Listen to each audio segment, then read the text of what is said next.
میں بھی آپ کی طرح بڑا دکھی ہو کے بیٹھا ہوا ہوں. کل میں نے آپ کو لیکچر دیا تھا کہ خوشی کیسے مل سکتی ہے اور خوش کیسے رہا جا سکتا ہے, لیکن آج میں بھی آپ کی طرح دکھی ہوں.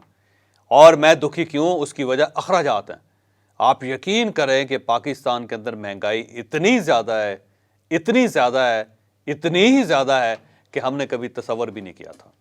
یعنی کوئی ایسی چیز نہیں ہے جس کو آپ ہاتھ لگائیں اور اس کے بعد پھر آپ اپنی جیب کو ہاتھ لگانے پہ مجبور نہ ہوں, بلکہ بعض اوقات تو آپ کو یہاں ہاتھ لگانا پڑتا ہے اور اس طرح تھپکی دینی پڑتی ہے کہ لے بیٹا ذرا خرید کے دکھا.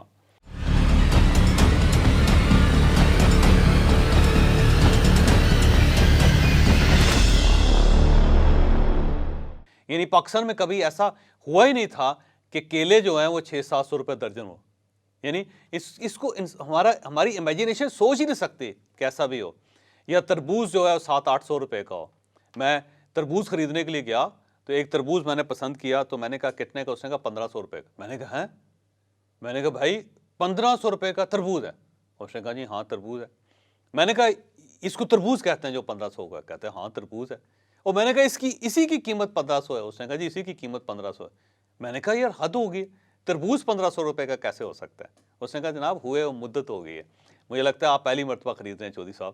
تو مجھے بڑا عجیب سا لگا. اور آپ آلو دیکھ لیں کہ کبھی پاکستان میں ہم نے سوچا ہی نہیں تھا کہ آلو لینے جائیں گے تو آپ آلو کہنے پہ مجبور ہو جائیں. ٹماٹر دیکھ لیں, مٹر دیکھ لیں, گوبھی دیکھ لیں, یعنی سبزیاں ساری ترکاریاں جو ہیں وہ اب عام آدمی کے بس کی بات نہیں رہے. یہ گوشت اتنا زیادہ مہنگا ہے کہ انسان اس کا تصور نہیں کر سکتا. مرغی پاکستان کی تاریخ میں سب سے زیادہ مہنگی ہے اس وقت, کبھی اتنی مہنگی نہیں ہوئی. اس کے علاوہ دالیں دیکھ لیں آپ, پھر آپ آٹا دیکھ لیں. آٹے کے لیے باقاعدہ رمضان کے اندر قطاریں لگتی رہی اور لوگ آٹے کے لیے جس طرح ایک دوسرے کے پاؤں کے نیچے آتے رہے, وہ بھی سب کے سامنے ہیں. پھر بجلی دیکھ لیں, پھر آپ گیس دیکھ لیں, پھر آپ پیٹرول دیکھ لیں, پھر آپ اس کے علاوہ بچوں کی فیس دیکھ لیں, پھر آپ کپڑوں کے آپ کی قیمت دیکھ لیں, پھر آپ جوتوں کی قیمت دیکھ لیں. ایون یہ جو بچیاں ہاتھوں پہ مہندی لگاتی ہیں وہ ہزار روپے میں مہندی لگ رہی تھی. میں بڑا حیران ہوا کہ ایک ہاتھ پہ مہندی لگنی اور 1000 روپے چارج کیا جا رہا ہے.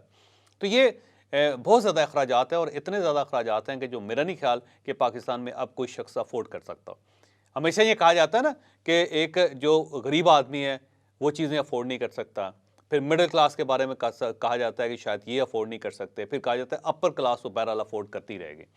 لیکن پاکستان اب اس نہج پہ پہنچ چکا ہے کہ جہاں پہ اپر کلاس پہ سب سے زیادہ اس وقت دباؤ ہے. اب آپ پھر میری طرف حیرت سے دیکھیں گے کہ جو لوگ امیر در امیر ہیں, بہت زیادہ امیر ہیں, ان کے اوپر کیسے اثر ہو سکتا ہے. یہ یاد رکھیں کہ جو امیر آدمی ہے اس نے تنخواہیں دینی ہوتے ہیں. اگر ایک شخص اس کے پاس 2000 ملازم ہیں تو اس نے ہر مہینے 2000 ملازموں کی تنخواہ کا بندوبست کرنا ہے. اور اب اگر فرض کریں اس کی کمپنی چل نہیں رہی, یا اس کا مال باہر ایکسپورٹ نہیں ہو رہا, یا اس کا مال بک نہیں رہا, تو وہ 2000 لوگوں کی تنخواہوں کا بندوبست کیسے کرے گا؟ اور جب وہ بندوبست نہیں کرے گا تو پھر اس کا جو ٹرکل ڈاؤن افیکٹ ہوگا وہ پورے معاشرے کو ڈسٹرب کرے گا. تو جب بھی مہنگائی ہوتی ہے, ریسیشن ہوتا ہے, تو کمپنیز بند ہوتی ہیں, بڑی کمپنیز ڈیفالٹ کرتی ہیں, لوگ افورڈ نہیں کر سکتے ملازمین, تو وہ پھر لے آف کرتے ہیں ملازمین کو, وہ نکالتے ہیں ملازمین کو. تو اس کا جو افیکٹ ہوتا ہے پورے معاشرے کے اندر ہوتا ہے, پھر اس کا ظاہر ہے زیادہ متاثر ہوتا ہے. تو پاکستان میں اب جو لوگ خوشحال لوگ ہیں وہ سب سے زیادہ افیکٹ ہو رہے ہیں اس وقت, کیونکہ ایک تو ان کے اوپر ملازمین کا دباؤ ہے, دوسرا ملازمین کا کم تنخواہوں میں گزارا نہیں ہو رہا. اب ملازمین یہ کہتے ہیں کہ ہماری تنخواہوں میں اضافہ کریں, اور وہ جو سیٹھ صاحب ہیں اب ان کی جو سورس آف انکم ہے وہ شرنک ہو چکا ہے, چھوٹا ہو چکا ہے, تو وہ کیسے افورڈ کرے گا؟ تو اس کا مطلب یہ ہوا کہ پھر وہ ظاہر ہے یا لوگوں کو آف کریں گے یا پھر لوگوں کی تنخواہیں لیٹ ہوں گی, اور جب تنخواہیں لیٹ ہوں گی یا لوگ آف ہوں گے تو پھر اخراجات میں بھی اضافہ ہوگا اور بے روزگاری میں بھی اضافہ ہوگا. پاکستان میں پہلی مرتبہ ایسا ہوا ہے, یہ پہلی عید ہے کہ جس میں جب آپ بازار جاتے تھے اور دکانوں پہ جا کے جھانک کے دیکھتے تھے تو پتہ لگتا تھا کہ دکاندار بیٹھا ہوا ہے, 3-4 سیلس مین بھی ہیں لیکن گاہک نہیں. اور اگر گاہک ہے بھی تو پوری دکان کا جائزہ لے کے, تھان کھلوا کے, کپڑے چیک کر کے, پہن کے, اس کے ساتھ سیلفی کھچوا کے, کپڑے اتار کے واپس کر کے واپس چلا جاتا. وہ خریدتا نہیں تھا. ریسٹورانوں میں بھی میں نے دیکھا کہ عملہ بیٹھا ہوا ہے, مالک بیٹھا ہوا ہے, اور وہاں پہ سجی بھی بن رہی ہے لیکن خریدار کوئی نہیں ہے. تو وہاں پہ بھی بھوک کو بھانگڑے ڈالتے ہوئے دیکھا جا سکتا تھا. تو یہ جو ایک ایسی صورتحال ہے وہ پاکستان پورا اس کا شکار ہے. پاکستان میں یاد رکھیے گا کہ سب سے جو بہترین سیزن ہوتا ہے دکانداروں کا وہ ہوتی عید. عید پہ پچھلے سال پاکستان میں 8000 ارب روپے کی خریداری ہوئی تھی. دوبارہ کہتا ہوں 8,000 ارب روپے کی خریداری ہوئی تھی پچھلے سال عید پہ. یعنی لوگ پورا سال پیسے جمع کر کے سوچتے ہیں کہ عید آئے گی تو ہم بچوں کے کپڑے لیں گے, ہم بچوں کے لیے جوتے لیں گے, ہم بچیوں کے لیے چوڑیاں لیں گے, اور ہر چیز اور اس کی پرائس پڑ جاتی ہے. یاد رکھیے گا گروسری بھی انسان زیادہ استعمال کرتا ہے عید کے اوپر. تو 8,000 ارب روپے کی خریداری پچھلی عید پہ ہوئی تھی, لیکن اس سال وہ 4,000 ارب روپے, یعنی 50% اس میں ڈاؤن فال آ گیا. 50% ڈاؤن فال ہوا ہے عید پہ. تو وہ جو 8,000 ارب کی جو انکم تھی اب وہ شرنک ہو کے 4,000 ارب پہ آ گئے. تو اس کا مطلب یہ ہوا کہ آدھی مارکیٹ اڑ گئی. تو اب یہ پھر ملک کیسے چلے گا؟ کیونکہ ملک یاد رکھیے کہ سرکل ہوتا ہے کہ میں پیسے کماتا ہوں اور میں پھر وہ پیسے خرچ کرتا ہوں. دوسرا شخص جو مجھ سے پیسے لیتا ہے وہ کماتا ہے اور پھر وہ خرچ کرتا ہے. یہ خرچ کرنا اور کمانا اس کا پورا ایک سائیکل بنتا ہے. اب اگر میں کما نہیں رہا تو میں خرچ نہیں کر سکوں گا. اب میں خرچ نہیں کر سکوں گا تو دوسرا کما نہیں سکے گا, اور وہ کما نہیں سکے گا تو وہ بھی خرچ نہیں کر سکے گا, اور آہستہ آہستہ کیا ہوگا, ایک نیگیٹو سرکل بن جائے گا, اور نیگیٹو سرکل میں پورا ملک ڈوبتا چلا جائے گا. مثلا میں اگر فرض کریں ملازم افورڈ نہیں کر سکتا تو میں کیا کروں گا؟ میں ظاہر ملازم نکال دوں گا. اب اگر میں ملازم کو نکال دوں گا تو ملازم نے جو پرچیزنگ کرنی ہوتی تھی ہر مہینے وہ پرچیزنگ نہیں کر سکے, اور اس کا نقصان یہ ہوگا کہ پھر اگلی دکان بھی بند ہو جائے گی. اس لیے کہا جاتا ہے کہ جب ایک شخص بے روزگار ہوتا ہے تو وہ 34 لوگوں کو بے روزگار کر دیتا ہے. 1 اور 34 کی ریشو ہوتی ہے, یعنی ایک بے روزگار شخص 34 لوگوں کو بے روزگار کرے گا. اس کی وجہ یہ ہے کہ پورا جو سرکل ہے وہ ٹوٹ جائے گا, اور جب وہ ٹوٹے گا تو اس کا نقصان پورے ملک میں ہوگا. تو یہ جو مہنگائی ہے یہ ایک بے روزگاری کاز کر رہی ہے, اور جو بے روزگاری ہے وہ پورے پاکستان کی معیشت کو لے کے بیٹھ گئی. اور اس میں کوئی شک نہیں کہ مہنگائی جو ہے وہ ملک میں بہت زیادہ ہے, اور اتنی زیادہ ہے کہ اب اس سے جان چھڑانا مشکل ہوتا چلا جا رہا ہے. اب سوال یہ ہے کہ اس ساری صورتحال کو ٹھیک کیسے کون کر سکتا ہے؟ میرا خیال ہے اس کو صرف گورنمنٹ ہی ٹھیک کر سکتی ہے.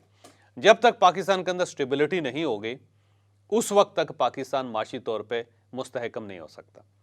لہذا معاشی استحکام کا تعلق سیاسی استحکام کے ساتھ ہے. لیکن آپ بدقسمتی دیکھیے کہ پاکستان کے اندر جو سیاسی خاندان ہیں ان کی تعداد 1115 ہے.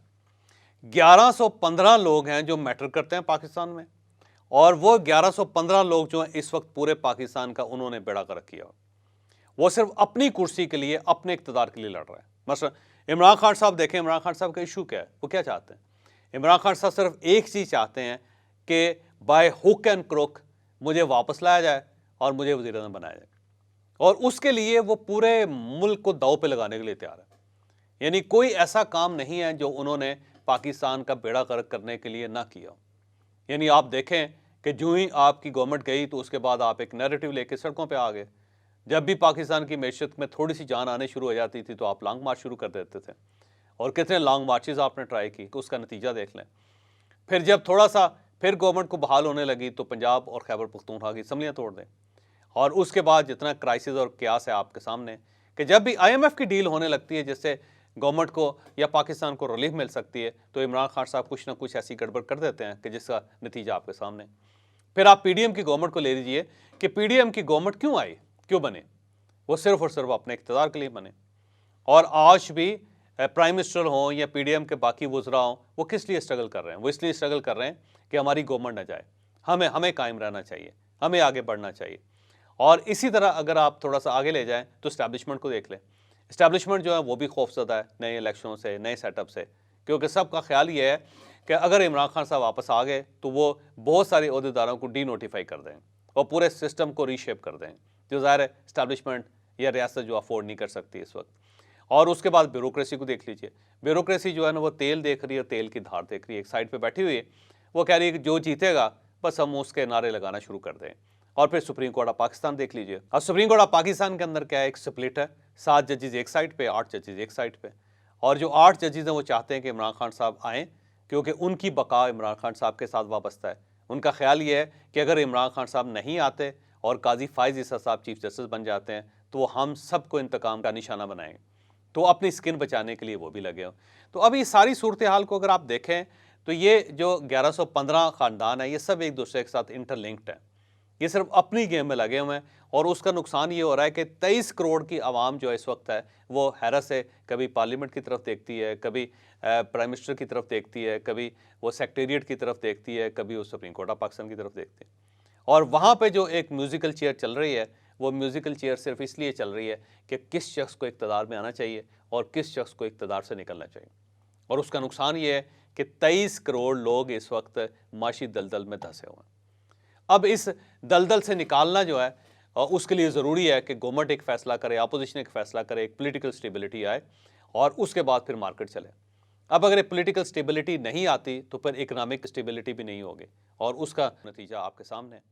تو میرا خیال یہ ہے کہ آپ پوری عوام کو، پورے پاکستان کو ہاتھ جوڑ کے، اس طرح ہاتھ جوڑ کے ان سب سے کہنا چاہیے کہ خدا خوفی کریں سر، جس کو بھی پرائم منسٹر بنانا ہے، جس کی بھی گورنمنٹ آنی ہے آنے دیں، لیکن ملک کو بچائیں۔